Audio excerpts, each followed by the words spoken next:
What do we say, fam? Welcome to Simplexity. What do we say, fam? Seriously. Oh, we're just a podcast. We take seemingly complex matters and attempt to make them plain and simple. Sometimes we win, sometimes we lose, but I believe we win more often than we lose. And we also have fun doing it. Yes, we do. Let me tell you, actually, in light of that, Boots, for our listeners, viewers. In light of what?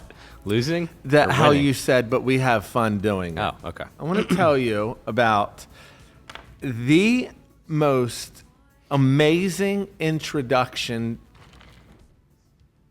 that I have had with a gentleman that I did not know in my entire life. I think this was the coolest You thing. have really set the stage. Oh, for... and I'm gonna live up to it. At least Okay. in my mind's eye, I believe so. But prior to pastoring, I owned a little company called Rim Doctor, I where recall. we refurbished and reconditioned aluminum alloy wheels on Highline cars. All right. Mm-hmm. So a lot of those wheels I would have to paint. Oh, hang on. What was the slogan? It was Rim Doctor. Oh, cosmetic surgery for wheels. go ahead, Boots. Even I forgot it. Rim Doctor, cosmetic surgery for wheels. And I had this little place that I would go to every single morning to restock my paints. It was called Nyquist. It was right over there in Millersville. Nevertheless, it was in this business park wherein you would drive around to the back of it and you'd have to ascend this long sort of set of stairs up to the top. So it was like the entrance was on like the second floor, but you accessed it from the street, but you would ascend this set of stairs. Okay. So I'm walking up this set of stairs one morning, and this old gentleman, he was an African-American man, comes walking out of this steel door. He's smoking a cigarette. He was, and I'm going to argue he's probably in his late 60s, early 70s, right? Okay. Yeah. And he's smoking this cigarette, but he had this sort of little smirk on his face that you could tell this was his resting face. He always had that smirk on his face. And so while I'm ascending this staircase, I then simply moved to the left because he was coming down on the right. And I went early in the morning. Good morning. I went, how you doing? Oh, like that? That's it. That's it. I wasn't flat tone. as bright-eyed and bushy-tailed as he was. Okay. I went, how you doing? And he goes, without hesitation, oh, I'm good, and I'm good looking too, and I'm fun to hang out with. And just kept on walking. I mean, passed me on the staircase, and I stopped, and I thought, that has got to be the coolest thing. It's haunted you for years. And I still remember it. Oh, I'm good. And I'm good looking too. And I'm fun to hang out with. And he was so sincere about it. Like, I really thought I'd like to party with that guy. You just like turn around on the stairs. Well, where are you going? Well, let's hang out. Yeah. Yeah. But that stands to this day, 20 years later, that cat was, now that's cool. Yeah. That's cool. He's so still now you probably can have hanging out that. somewhere. Well, now I can't because everybody knows I'll be stealing it. It doesn't matter. I mean, maybe he gave it to me so that we could use it. What brought him up today? Because you said, and we're fun. And we have a good time doing it. Yeah. Yeah. So That's true. to whoever that gentleman was, I just want to say that has impacted me deeply. More all than for you the could good. ever More than that gentleman will ever know. Never did get his name. Didn't even matter. What do you think his name would have been? Leroy. Leroy. I'm picturing Franklin for some reason. Maybe. But I think Leroy was probably more fitting. I have his Smirk ingrained in your yeah. head. So that's what I'm getting. Leroy. Anyway, Okay. I digress. Yes. How you doing? Pretty good. I did tweak my back a couple days ago in the Dunkin' drive-thru, which is the saddest way that you can tweak your back. And I was coughing from my allergies, so I don't know. I'm a wreck over here, to be honest with you. Did have a fun time last night. I knew that. I'm very surprised that you told everybody that. Blew my back out, coughing in my car. Okay. I've got nothing to hide, people. Amen. This is what. You're only as sick as your secrets. That's right. If it grows in the dark, it's a fungus. It's toxic. Yeah. But watched a good friend play piano at Monarch last night. Actually, restaurant in Baltimore. He Alex, shout out. Okay. Yeah. Very cool. Great job. Did you eat there? No. Little too pricey for an impromptu hangout. Right. But did want to go support him. I have eaten there. Oh, okay. All right. Don't try to. I'm just saying I didn't eat there last night. Okay. Yeah. All right. Okay. Very cool. How about you? Had a fun-filled weekend. Yeah. It was a great Memorial Day. I went and visited my father's grave at the Veterans Cemetery, and with my brothers, my sister, my mother, and I. That was very moving. Great time. I want to say this, that if you have not visited a veterans cemetery over the Memorial Day weekend, I could not encourage it enough. It is a sacred time. It's a reverent time, certainly, but it is a time that will make you appreciate the price paid and the sacrifice of the men and women that are buried there. The Color Guard did a whole service. They played taps. There was 21 gun salute. But, I believe every American should go and just once again realize the weight that should accompany what men and women have paid for our liberties and our freedom. That was my first time doing it. And I say that at my own shame. I should have done that a long time ago. But I will make a practice of going to the cemetery on Memorial Day just to pay my respect. Yeah. It was rather than just saying thank you, I think standing there amidst all those flags, all those gravestones, and reading those dates, reading, what wars they fought in, on and on and on. It was pretty moving. So Yeah. that was my yesterday. I had a lot of crabs this weekend. Yeah. And I'm going to tell you right now, Mike, I think the crabs are running rich this season. They are. Yeah. We're in for a good one. Okay. Big, fat, old, I like to call them swamp dogs. Big old swamp dogs. Big old claws on them like that. Eat 2-3 of them full. Couple hot dogs. You have an uncanny ability to make things sound really unappealing. Swamp dogs and a few hot dogs and whoa. Well, swamp dogs are like the old, those crabs that are like old. They're like old grandfather crabs. They're like Nothing like eating an old, They're just crusty dirty. crab. They're dirty. They're all dirty. Yeah. I mean, they're bottom feeders. Like people are like, I don't know. Are crabs good for you? No, they're not good for you. They eat dead things off the bottom of the. Gosh. Yeah, that's why they're so good. Truth be told. Yeah, the more dead things they eat, the sweeter the meat. Okay, we are far off our We're topic. far. Okay, I'm sorry. Hey, I'm sorry. Let's get back to it. Okay. So what's today's topic of choice? Today we're going to talk about a little bit of what I like to call Imago Dialogue. Okay. Some would call it the art of listening. Some would also call it the art of communication.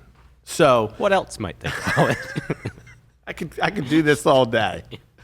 But Imago, so Ruth and I have recently sat with an incredible Christian counselor where we have been working through what is called Imago therapy, where it is learning how to really listen to people.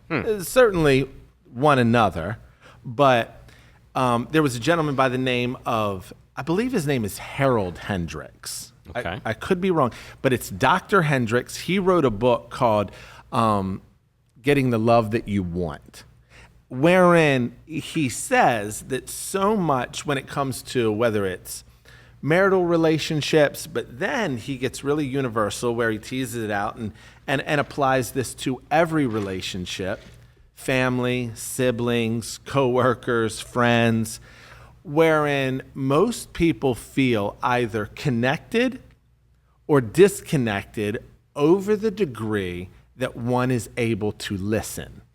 And I think that really statistics show that there's a great uptick in people that are frequenting therapists now, of which I don't have anything negative to say about that.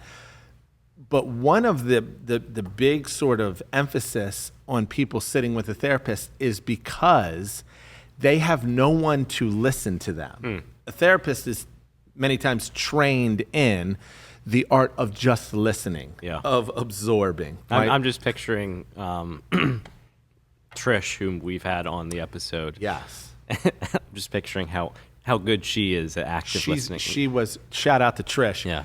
She was an incredible listener. You explain something and she's just, yeah. Yeah. No, Full eye contact. I see that. Yeah. Yeah. It's a little intimidating. It is. Makes you second guess what you're saying. Like when you're talking and she's staring right at you, you're like, I think I sound like an idiot right now. Like it can make you And really then self-conscious. Just in the middle of your statement, you just, I'm done. yeah. I'm done. I have nothing else to say. But Sorry to interrupt. No, I think what it speaks to is that we all not only want to be heard, we need to be heard.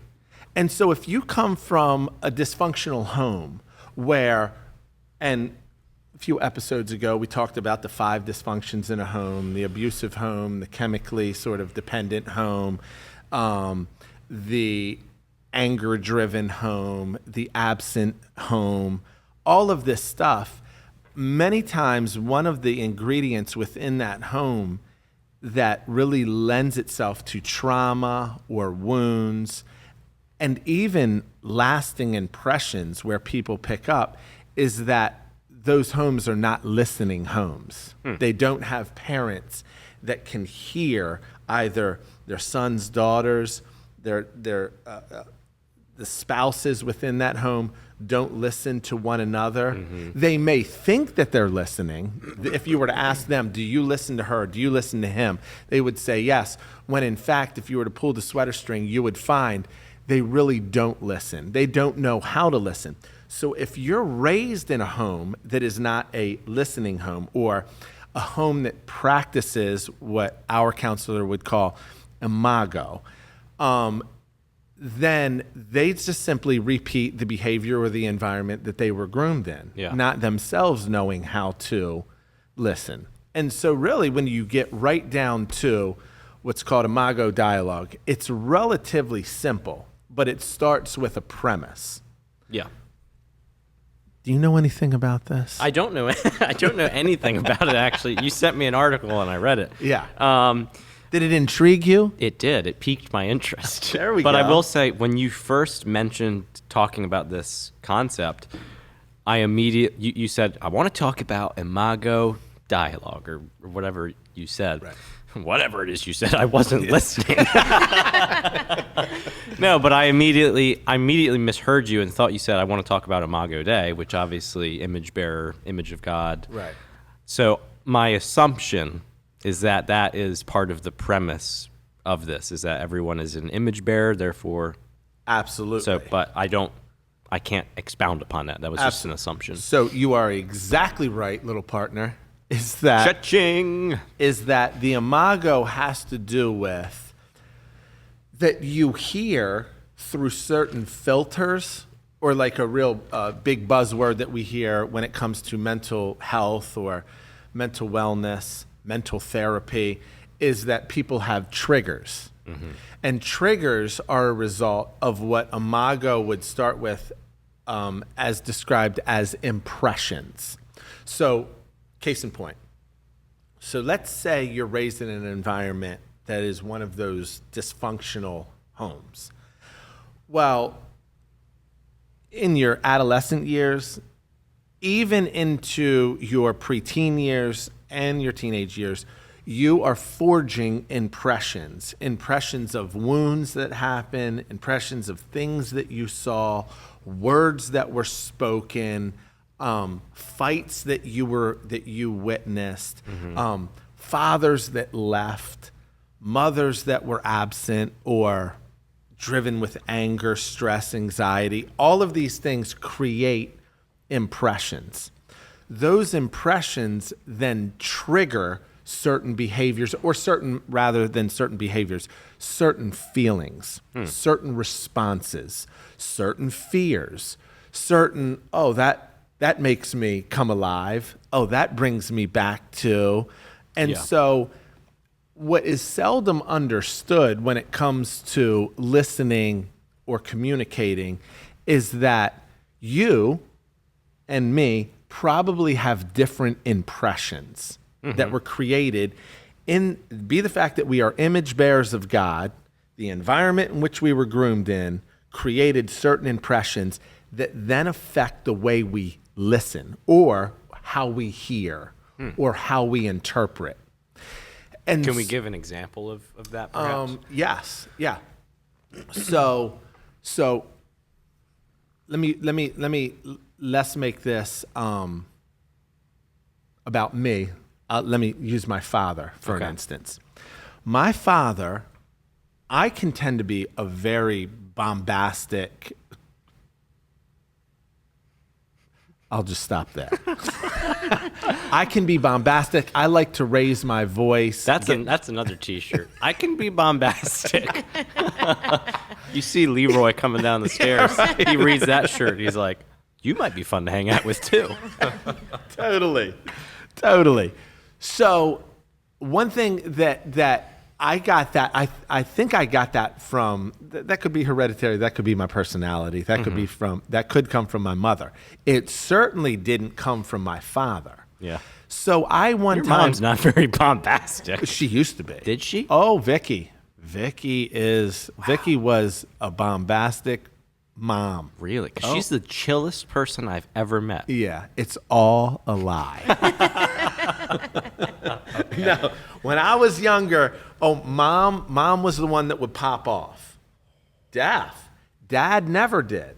So one time I said to Dad, how come you never raise your voice? He never yelled. Yeah. I can, on two fingers, maybe recall times that I would hear him yell or lose his cool. But man, it took a lot.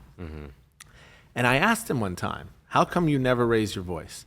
And he said, because I was raised in a home where all my mother and father did is yelled at one another. I mean, he said if their volume level is between 1 to 10, they were always at an 8 to 10.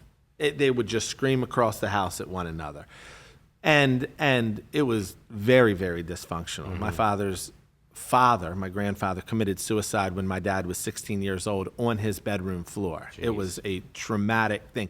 And so those impressions of hearing that environment continually shaped him. Yeah. So when either my mom would yell or we would yell, like my brothers and I would fight with one another, I could see him sort of recoil. He hated it. The first thing he wanted was bring the volume down. And he said, because it did something within me that I resolved within myself, I'm never going to do that again. Yeah. He said, I hate yelling. Yeah. This is just a sidebar. Hate is an incredible motivator. A lot of people think, I'm going to do things out of love. The Bible says in Psalm 119, David said, I hate the double-minded.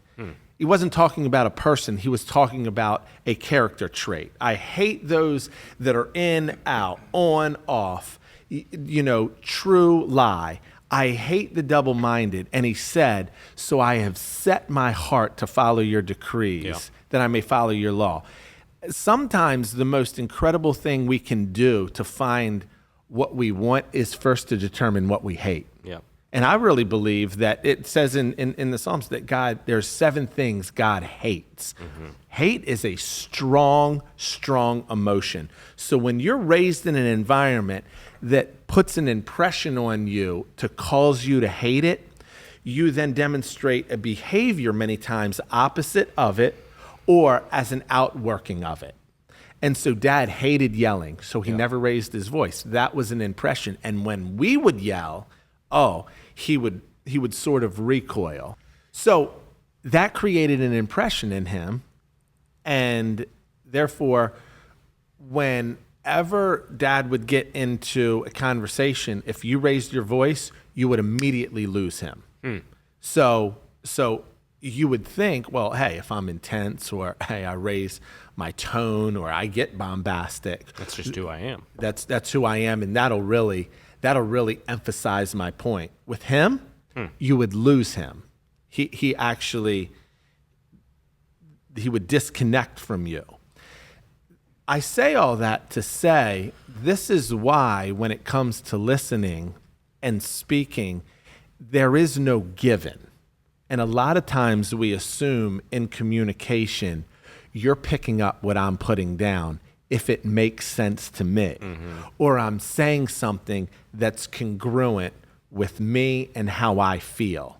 And so Imago is a therapy or a dialogue that says, let's slow down for a minute, calculate the fact that every human being has various impressions, so there must be a neutral way of communicating so as to be heard, understood, and then all the fruits that then come from that. So does Imago seek to kind of get to the lowest common denominator? Absolutely. Regardless of what impressions various people are bringing to the table? 100%. So what I'm hearing is... It's good. Spoiler alert. It's good. Okay. That's good. And so it really operates by way of, and we are greatly reducing a very robust therapy and dialogue. Yeah. But we're reducing it down to the least common denominators, which are 3 in total. And so Imago operates by way of 3 principles: mirroring, validating, empathizing. Okay. Mirroring, validating, empathizing. So Ruth and I practice this because both Ruth and I we were talking, yet we were inconsistent in our being heard.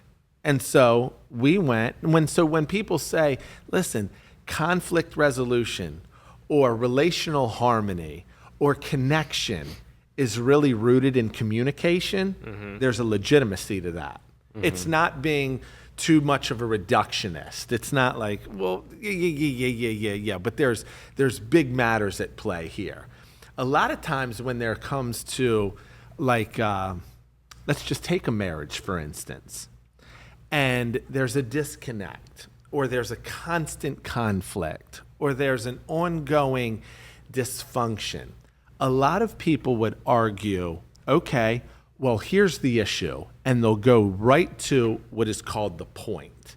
This is the issue, that if he changed that, or if she fixed that, or if they would stop doing that, then everything would get harmonious. The reality is, in relationships, there will always be a point. There will always be, stop doing that, Boots. I wonder, Hannah's not going to call you Boots. But maybe one day. There is coming a day, little partner, where she's going to say, I don't like that you do that. Like, you know, prior to marriage, we say opposites. Like this little thing you do when you're talking. Whether it's your toilet seat or your toothpaste cap or you blowing your back out because you were coughing in the car. That would be a fair critique. So what'll happen is there's a Okay. point. Opposites attract, and then you get married, and then opposites attack. Okay, so there's always going to be the opposites that become the point. Yep. Why do you do that? On and on and on. A lion's share of people believe, fix the point, you fix it all. Most of the time, it's not about resolving the point. It's about how you communicate around the point. Okay. The point is there. The communication is what many times drives relationships apart. Okay. The point isn't the driver or the wedge. The communication of the point is what causes you, that so much that if you practice Imago, check this out, you can have a point and discuss around it in a right, beautiful, understood, hearing, sensitive way that it can actually leave you more emotionally connected even if the point isn't resolved. Come on, somebody. Wow. That's the beauty of Imago. A little bit of a life hack for everyone. I hear you. Okay. Okay. So how does it work then? Okay. You sold me. Okay. And you sold Hannah because she's like, Thank you know, God. the funny thing, quick preface before you get into how it works. I always thought I was a good listener. So did I. And then I started dating Hannah and I realized I'm not. Right. Because this was actually recently. She was telling me about something, and like, I was zoned in on what she was saying. Yes. But she said, "You've got a bit of a poker face going on right now." Because that's like, I'm so focused that I'm not smiling. I'm not like doing anything. Right. And so like I wasn't. She said, "I like feedback." But meanwhile, I was just Totally. sitting there like. Little body language, little head nod. Meanwhile, I'm trying to process all of the information but I wasn't listening in that sense. And so I'm ready to learn. Okay.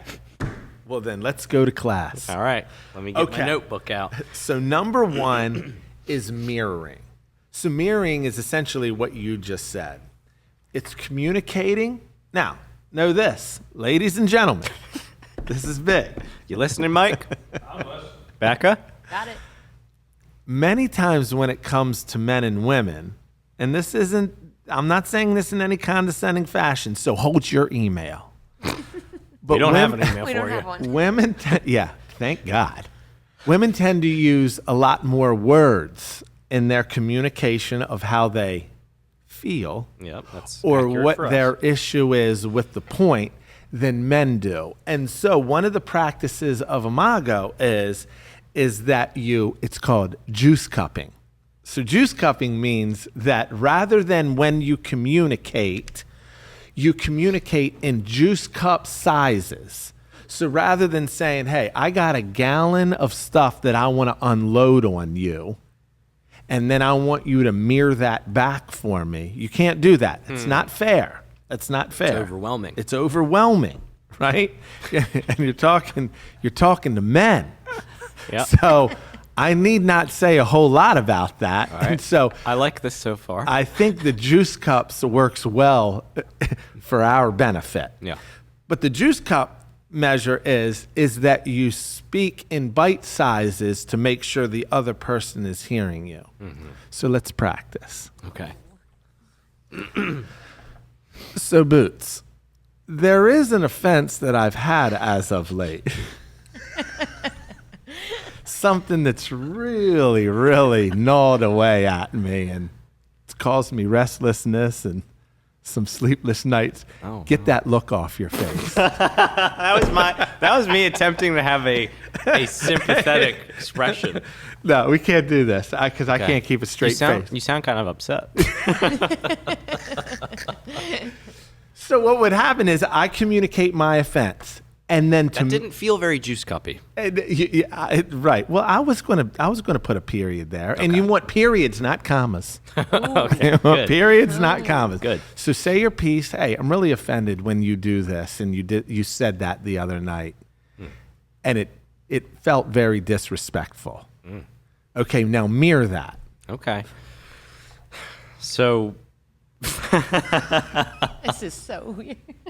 This is so good. we're making Becca uncomfortable. I right know. now. Yeah, they're the viewers right now. They're like, Like, this is cringe. This is total cringe. but the point would be for me to process all that and then to say, okay, so what I said the other night offended you. Totally. It That's upset it. you, made you feel a little disrespected. Amen. So you mirrored what I said to make sure that I know that you heard what I said, Hubba, what? right? Yeah. I got Yeah. you. So you're mirroring. Yeah. You're mirroring, and you're doing it in a genuine fashion. Now, do know this. Then initially, it feels really mechanical. Sure. So let me just put that out there. It feels mechanical. But once you get fluid in it and you realize, wait a minute, there's a real benefit to this. This goes well when I do.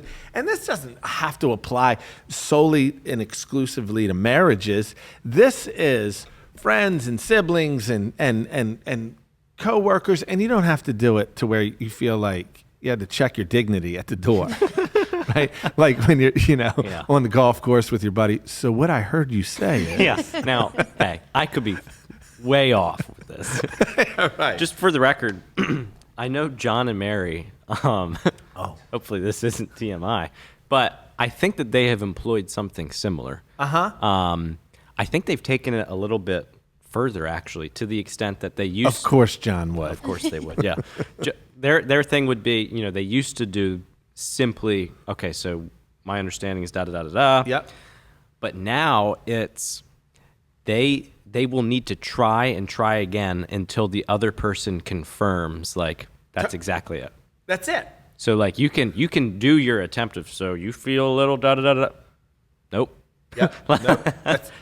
Run it back. Totally. That's not what I said. Okay. And that because the objective is to feel heard. Therein lies the objective. If I feel heard, if you feel heard, if John, Merbabe, Mike, Becca feels heard, that really does something to your soul. Yeah. To feel like I'm being heard, I'm being understood, I'm being listened to. The next step is not to stop at mirroring, but then it's validation. It's not just saying, and do know this, just as a quick disclaimer, just because you're mirroring and validating does not mean that you fully have to agree with their perspective. That's a big one in Imago. Yeah. You may have interpreted something that was said and done, but your interpretation was wrong. Here's why. Because of your impression. See? I do. So your impression triggered something where when I said very casually caused a deep insecurity in you. Yeah. Actually, that was not my aim or intent or even my thought line, but because of your impression, this is how it made you feel. So to bring it back to your dad, it's like if you were to get excited about something, that Totally. could potentially trigger, a feeling of you escalating out of anger Absolutely. when that wasn't the intention, but Totally. but you can still validate that that feeling. So I don't know. yes. So mirroring, how you mirror, Dr. Hendrick says, how you mirror, it says, I got it, I think you said, so you're saying. That's mirroring. And then you want to say, is there anything else you would like to say? You want to empty the cup. That's the beginning. Talk to me. I want it all. Give it to me all. That can be a little dangerous sometimes. Yeah. Strap yourself in. One cup at a time, though. But one juice cup at a time. A little grapefruit juice cup too. It's great. Little shot glass. Excuse me? Okay, that's mirroring. Validating is when you say to someone, this makes sense to me because this must have made you feel A, B, and C. Yeah. Does that make sense? Yeah. No, I you say stuff like that all the time, I feel like, where it's like, hey, totally get it. Totally get it. Da-da-da-da-da. You feel, yeah. Right. So it's validating the other person's. But here's the reality. Let's just be honest, class.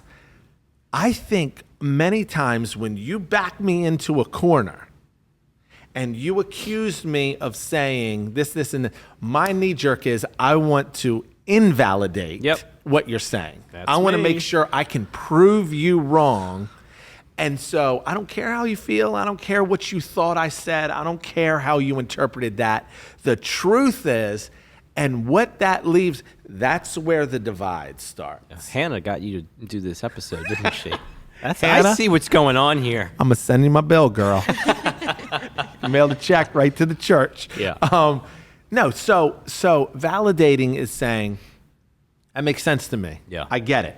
I get it. There's a Dale Carnegie principle in his book, How to Win Friends, Influence People. His thing is like, you can always legitimately tell someone, hey, if I were you, I would feel the exact same way. Because it's true. If I were you, that's how I would feel. So you can That is 100% validate somebody's, feeling or effect that something had on them without, necessarily agreeing with how it happened. You know what I mean? Totally. So Absolutely. And so and I'm not good at that. yeah, and I don't think any of us are really good at that. It's a learned discipline.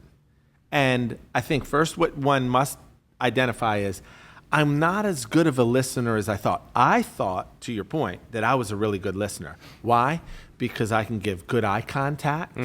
I can affirm what you're saying while you're saying it, like, yeah, Whereas I wasn't doing the things that lent someone, this was with Ruth, where she really felt heard.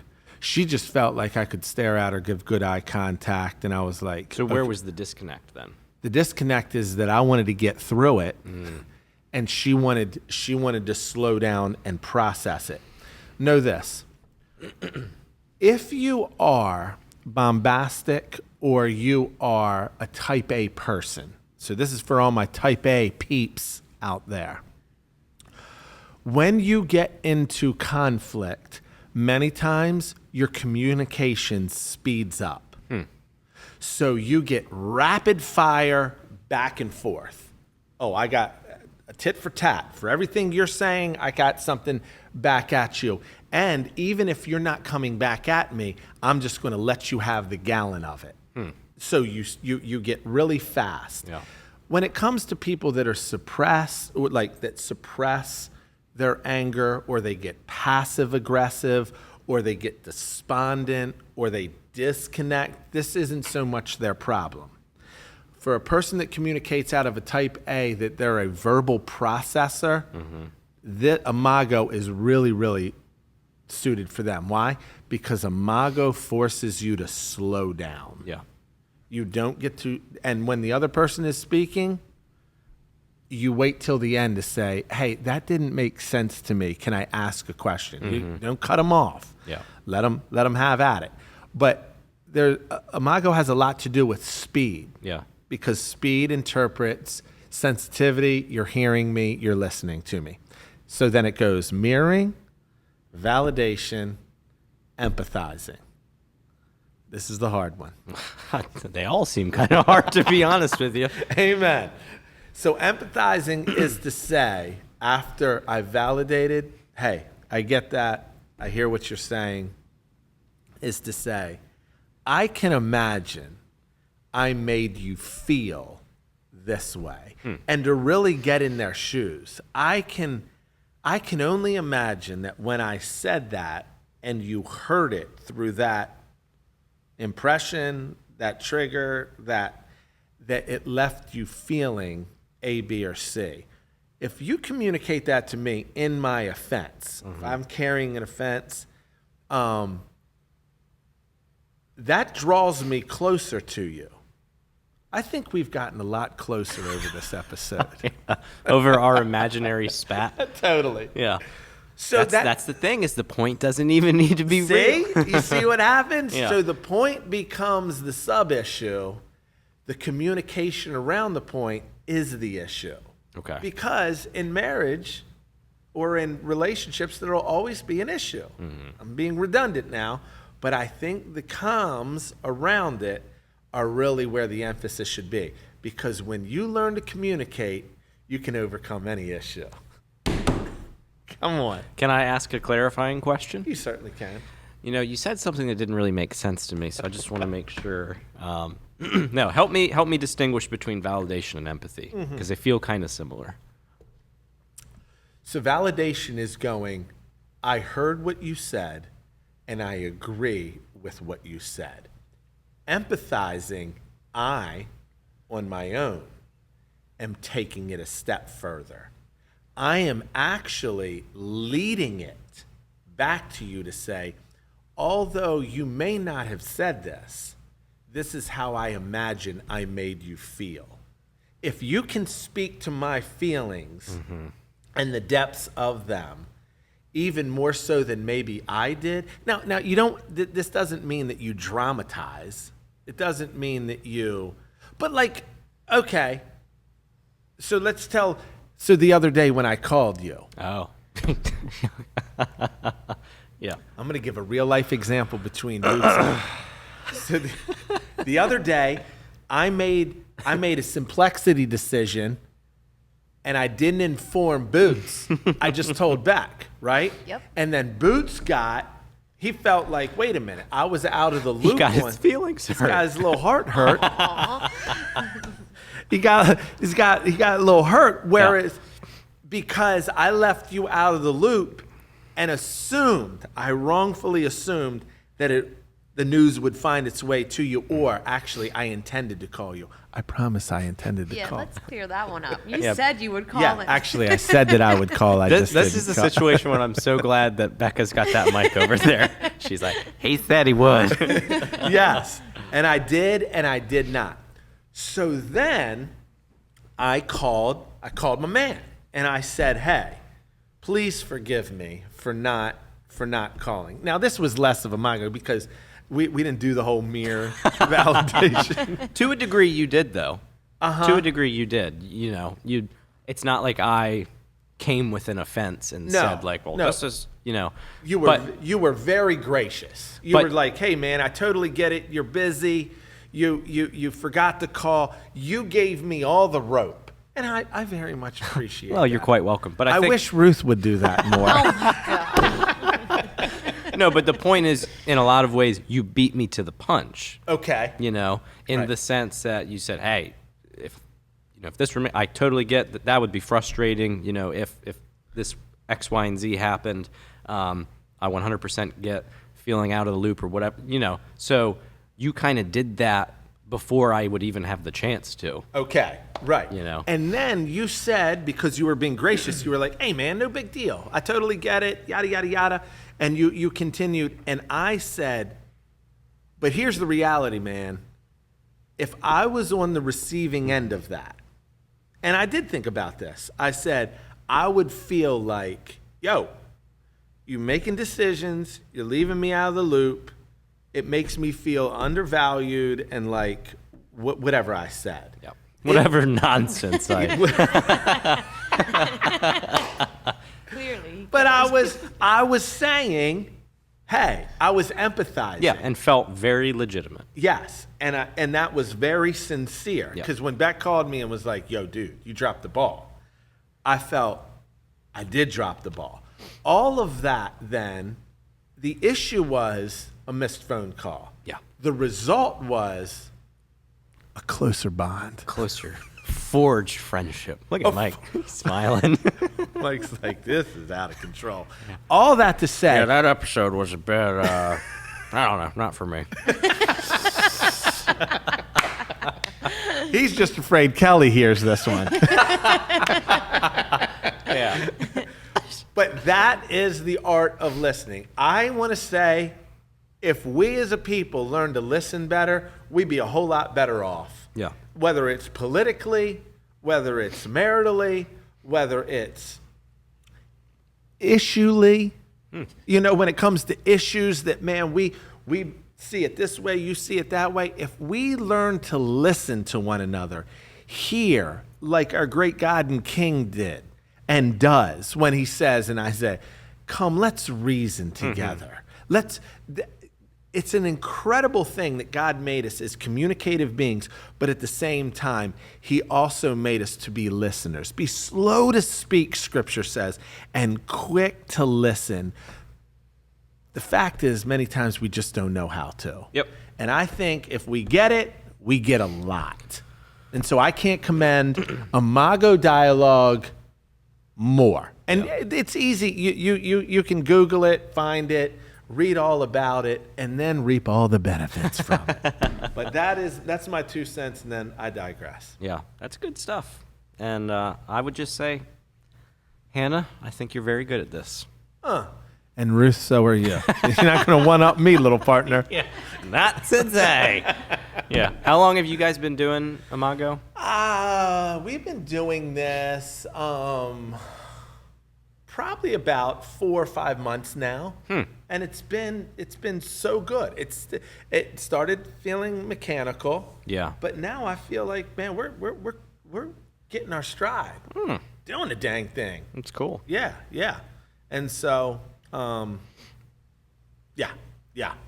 I like that Yeah. a lot. Maybe we could like put put a source in the video description or something. I think that like would link be good. something, perhaps. Dr. Hendricks. Dr. Hendricks is the foremost sort of, he's the doctor of, I want to get his name real quick. It was Harville Hendricks, not Harold. Harville Hendricks, PhD. And Helen Hunt was a contributor to what is called Imago therapy. Okay. We will put the resources in there. Mike's writing it down right now. Wow. He's got his homework. Cool. Well, yeah, go ahead and check out those resources, folks. Let us know what you think and how Imago perhaps impacts your crucial conversations. Yeah. If you're watching on YouTube, leave some comments as to your listening skills, how you think you're faring, where you need to improve. Let us know a little bit into your world. We just unveiled all of our junk in the trunk. That's true. Yeah, comment on a scale from 1 to 10, how good do you think you are at listening? And then get your significant other or spouse to comment as well. Yeah, let them grade you. Yeah. I bet your numbers are going to be a little different. There's going to be a discrepancy to work through. But we appreciate you guys listening wherever you get your podcast, following us as well. It means a lot. Also follow us on Instagram at Simplexity Podcast. And don't forget to subscribe on YouTube. That's Lighthouse Church channel, Simplexity playlist. Love you guys.